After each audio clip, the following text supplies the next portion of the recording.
दोस्तों अब हम प्रोनाउंस में किस प्रकार से बदलाव करते हैं उसको समझना है। देखो आपके सामने लिखा है 1 2 3 अपॉन सन, ये एक फॉर्मूला है दोस्तों। ये फॉर्मूला क्या है दोस्तों? 1 2 3 अपॉन सन। जैसे मैथ्स में फॉर्मूला होता है वैसे ही हमारे इंग्लिश में भी फॉर्मूला बन गया है 1 2 3 अपॉन सन।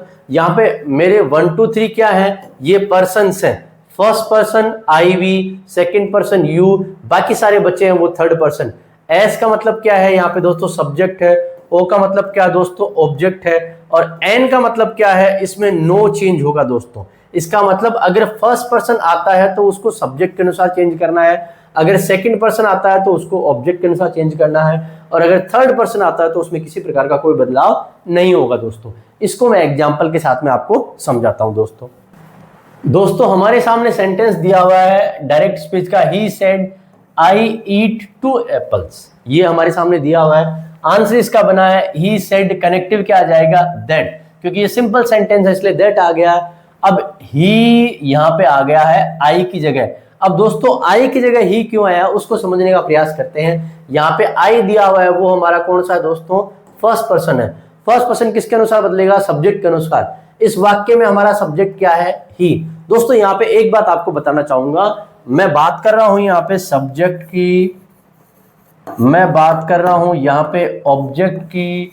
सब्जेक्ट और ऑब्जेक्ट अगर आप लोग नहीं जानते हैं, कोई कंफ्यूजन आपको रहता है, तो इन दोनों के बीच में एक वर्ड आता है उसको बोलते हैं वर्ब। वर्ब के पहले आने वाले जो शब्द हैं उनको बोलते हैं सब्जेक्ट, और वर्ब के बाद में आने वाले, एक ही वाक्य में वर्ब के बाद में आने वाले जो शब्द होते हैं उनको बोलते हैं ऑब्जेक्ट। मैंने एक सेंटेंस लिखा, He said to me, आगे कुछ भी हो सकता है। अब ये हमारी वर्ब हो गई है। यहाँ पे वर्ब से पहले ये आया है, ये हो जाएगा दोस्तों हमारा सब्जेक्ट, और मी आ गया है बाद में, ये हो जाएगा हमारा दोस्तों ऑब्जेक्ट। मैं उम्मीद करता हूं मेरी बात को आप लोग समझ गए होंगे। अब आई जो है वो हमारा किसके अनुसार बदलेगा? ही के अनुसार। तो मैंने यहाँ पे क्या लगा दिया? ही ईट की सेकेंड फॉर्म एट 2 एप्पल्स का एप्पल्स। अगला sentence, she said to me I like your book. She said, said to का हमने कर दिया है यहाँ पे सेड टू। देखो दोस्तों यहाँ पे इसमें गलती हो गई है। सी सेड टू जो है उसका क्या आएगा दोस्तों? यहाँ पे गलत है। सेड टू का यहाँ पे क्या में चेंज होगा दोस्तों? टोल्ड में चेंज होगा दोस्तों। यहाँ पे केवल सेड होता है तो सेड होता है, लेकिन सेड टू है तो यहाँ पे टोल्ड आना चाहिए दोस्तों। ये मिस्टेक की गई है दोस्तों यहाँ पे। ठीक है, आगे चलते हैं। शी टोल्ड मी, यहाँ पे टोल्ड में यहाँ और लिख देता हूं, she told me that she liked my book. अब यहाँ पे आई है, आई फर्स्ट पर्सन है, इसको चेंज करेंगे सब्जेक्ट के अनुसार। सब्जेक्ट हमारा सी है तो यहाँ पे आ गया सी, और योवर जो है वो सेकंड पर्सन है, उसको बदलेंगे ऑब्जेक्ट के अनुसार। ऑब्जेक्ट है हमारा मी, तो यहाँ पे आ जाएगा मी का माई। दोस्तों अगला सेंटेंस चलते हैं। I am going to the store she said, उसने कहा। सी सेड, कनेक्टिव हमारा दैट आ गया है। आई जो है वो बदलेगा सब्जेक्ट के अनुसार। सब्जेक्ट सी है तो यहाँ पे सी आ गया दोस्तों। चलिए आगे चलते हैं। Are you going with me? He asked. He asked हो गया है। अब इसमें कनेक्टिव आ गया है हमारा इफ, क्योंकि इंट्रोगेटिव सेंटेंस है, हेल्पिंग ऑफ से शुरू हो रहा है। अब यहाँ पे देखिए यू आ गया है, और यू जो है वो हमारा क्या है दोस्तों? Second person. सेकंड पर्सन हमारा कैसे बदलता है? 1 2 3 अपॉन सन। सेकंड पर्सन बदलेगा हमारा ऑब्जेक्ट के अनुसार। अब इसमें ऑब्जेक्ट नहीं दिया हुआ है। जब ऑब्जेक्ट नहीं दिया है तो हम मान लेते हैं ही आस्क्ड मी, मी को मैंने ऑब्जेक्ट मान लिया है। अब जब मी को ऑब्जेक्ट माना तो क्या आ जाएगा? He asked if. अब यहाँ पे आई जो है वो मी के कारण से दोस्तों आ गया है। मी के कारण से यहाँ पे क्या आ गया? I was going with him. दोस्तों मेरी बात को आप समझ रहे होंगे मैं क्या कहना चाहता हूं। जहां पे ऑब्जेक्ट नहीं दिया हुआ है वहां पे हम लोग मी को ऑब्जेक्ट अज्यूम कर सकते हैं। दोस्तों इसका जो लास्ट नियम है वो आ गया है, उसमें ये बताया जा रहा है कि किस प्रकार से हम लोग जो प्लेस और टाइम की एडवर्ब है उसमें बदलाव करते हैं दोस्तों।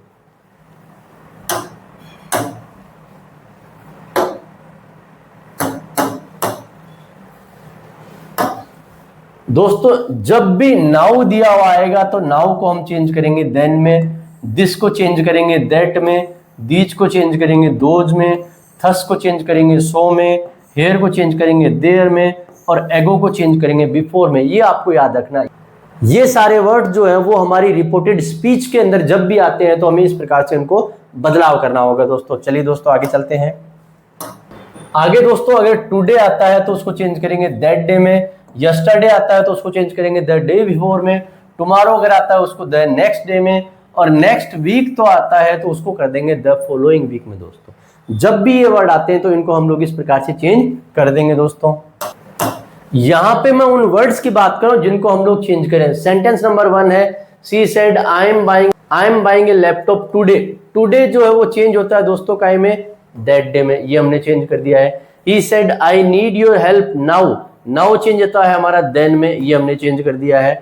I will come tomorrow, tomorrow जो आ गया है टुमारो को हमने चेंज कर दिया है द नेक्स्ट डे में दोस्तों। बाकी सेंटेंस भी आप चाहे तो पूरा पढ़ सकते हैं। I saw him yesterday, yesterday का हो जाएगा हमारा द डे बिफोर दोस्तों। और यहां पे देखिए आपके सामने दिया है हेयर, हेयर का हम लोग क्या करते हैं दोस्तों, हेयर का हम लोग करते हैं दोस्तों देयर। मैं उम्मीद कर रहा हूं कि मेरी बात को आप समझ पा रहे हैं।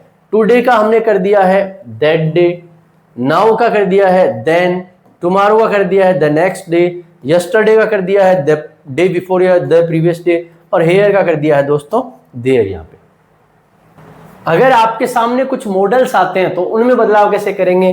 कैन का हम कर देंगे कुड, मे का कर देंगे माइट, मस्ट का कर सकते हैं मस्ट या हैड टू, और विल और शेल का करना है वुड और शुड। और विल और शेल का वुड शुड कैसे करना है, देखिए जब भी विल आता है तो हम उसको करते हैं वुड में। नॉर्मल फ्यूचर की मैं अगर बात कर रहा हूं, when will is used to express a future expression. जब भी हम विल देखते हैं, जब भी हमारे सामने विल आता है तो हम उसको वुड में चेंज कर देंगे।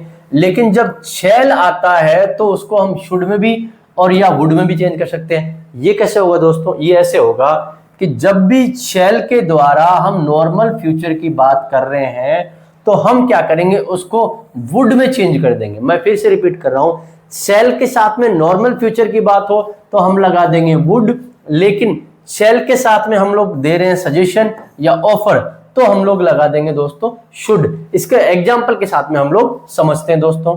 देखिए आपके सामने एग्जाम्पल लिखा हुआ है I will go to the store she said. अब यहां पे क्या दिया हुआ, विल का हमने कर दिया दोस्तों वुड, कोई कंफ्यूजन नहीं होना चाहिए। I shall be there he said, ये शैल दिया हुआ है, शैल का हमने कर दिया है वुड, क्योंकि ये केवल सिंपल फ्यूचर की बात यहाँ पे कर रहा है, फ्यूचर की नॉर्मल बात हो रही है। आगे सेंटेंस दिया है shall we dance he asked, उसने पूछा क्या हम डांस करें, ऑफर की बात हो रही है। ऑफर जब भी करते हैं तो शैल का हम लोग बना लेंगे दोस्तों should. I shall need more money she said, ये फ्यूचर टाइम की बात हो रही है तो शैल का हम लोगों को क्या बनाना पड़ेगा दोस्तों वुड। और अगला sentence shall I open the window, यहाँ पे सजेशन है। अब सजेशन में जब भी शैल आता है तो दोस्तों उसको क्या करना है हम लोगों को शुड दोस्तों। कुछ अन्य मॉडल्स में किस प्रकार से हमने बदलाव किया है, यहाँ पे आ गया है हमारे सामने कैन, कैन का कर दिया हमने कुड। यहाँ पे आ गया है हमारे सामने विल, विल का कर दिया है वुड। यहाँ पे आ गया है मे का हम करते हैं माइट। यहाँ पे आ गया है मस्ट, मस्ट का हम लोग कर सकते हैं दोस्तों मस्ट भी हो सकता है, और हैड टू जैसा कि मैंने आपको बताया था वो भी हो सकता है दोस्तों। यहाँ पे आ गया है शैल, शैल का हमने कर दिया है शुड दोस्तों मैंने इस वीडियो के अंदर केवल आपको बेसिक रूल्स बताए हैं और उन रूल्स को आप लोगों को कैसे लगाना है केवल वो बात बताई है। अभी मैंने अलग अलग टाइप के सेंटेंस और एग्जाम्पल्स को पूरी तरह से एक्सप्लेन नहीं किया है। इसका जो अगला पार्ट होगा, अगला वीडियो होगा, उसमें हम अलग अलग तरह के सेंटेंस और अलग अलग उनमें जो रूल्स किस तरह से हम लोग लगा रहे हैं वो सारी चीजें डिटेल में पढ़ेंगे। ये केवल एक बेसिक वीडियो है जिसके अंदर आप छोटे छोटे जो इसको रूल्स है उनको आसानी से समझ पाएं और आपको कोई कंफ्यूजन ना हो। मैं उम्मीद करता हूं ये बातें, ये कॉन्सेप्ट, ये रूल आपको समझ में आए होंगे दोस्तों। आपके भविष्य, आपके फ्यूचर, आपके करियर से इंपॉर्टेंट कुछ भी नहीं है। इन चीजों को बार बार पढ़िए, बार बार देखिए, बार बार समझिए ताकि एग्जाम में आप आसानी से इन सवालों को कर पाए दोस्तों। Thank you so much friends.